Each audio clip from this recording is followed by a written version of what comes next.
चुक दो मियाँ जी।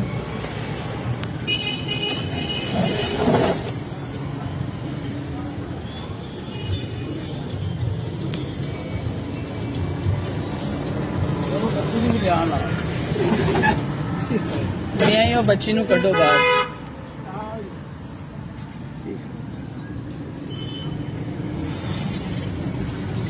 छोटे बाहर आ। माफी नहीं, इस चीज की माफी नहीं, बच्ची है।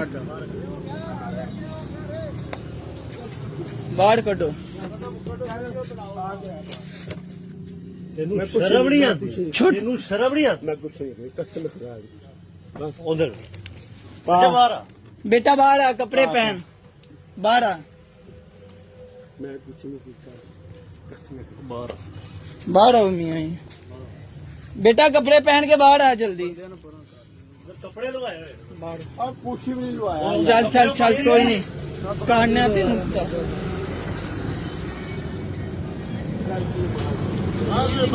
माफी नहीं बाबा, ये इस चीज की माफी नहीं है।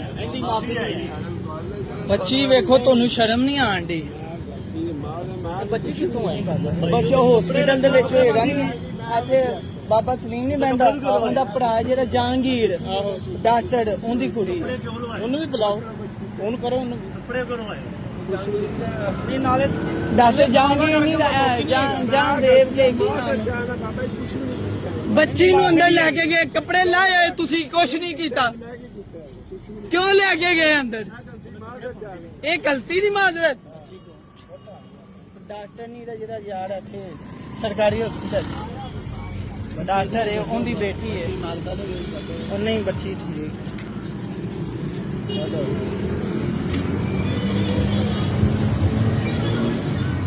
बुला नहीं बाबा जी, जान दो नहीं।